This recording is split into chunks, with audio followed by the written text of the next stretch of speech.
Alors, qu'est-ce que c'est des workflows connectés de bout en bout, vous devez vous demander.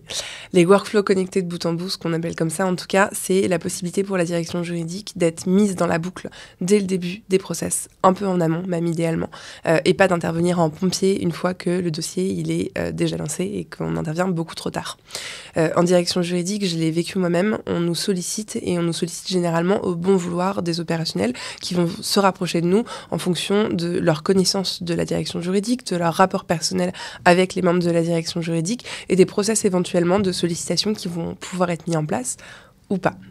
L'avantage de ces workflows, c'est de mettre en place quelque chose d'un peu structuré qui vont partir de la saisine de la direction juridique jusqu'au livrable qui sera rendu par la direction juridique aux opérationnels et la continuation de la vie avec le contract management par exemple. La possibilité de saisir la direction juridique via un workflow ou un outil de saisine tel qu'on va pouvoir l'implémenter avec mes équipes et les outils de ticketing par exemple, vont permettre de mettre en place quelque chose de structuré, de processualisé et d'organisé qui vont vous permettre d'être absolument dans la boucle en amont des dossiers pour vous faire gagner du temps, pour faire gagner du temps également à vos opérationnels et qui vont permettre d'éviter ce qu'on appelle les trous dans la raquette, les dossiers sur lesquels vous n'avez pas été sollicité en amont et qui vont venir plus tard avoir des répercussions néfastes sur le reste de l'organisation.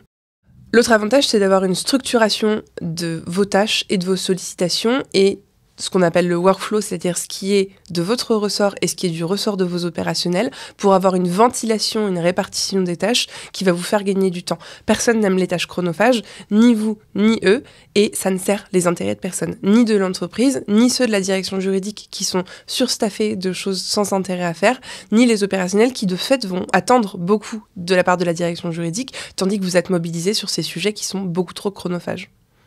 Outre le fait de ne pas faire perdre de temps à vos équipes, il y a aussi un gros enjeu de données. Il n'y a pas de données sans outil, un outil interne que vous avez créé, quelque chose de très simple à base d'Excel ou un outil un peu plus sophistiqué que vous allez pouvoir acheter. Mais en tout cas, pour pouvoir instrumentaliser de la donnée, il va falloir la recueillir. Et pour la recueillir, il va falloir que vous l'ayez en amont. Et en amont, ça veut dire dès la saisine. C'est aussi un formidable outil qui va vous permettre de mesurer la charge de travail de chacun et je sais que vous travaillez dur en direction juridique, vous savez que vous travaillez dur en direction juridique. Si on n'a pas les données empiriques pour les mesurer, vos opérationnels et le comité de direction de votre entreprise n'aura pas de quoi le mesurer eux-mêmes. Or, c'est eux qui vont être décisionnaires du budget.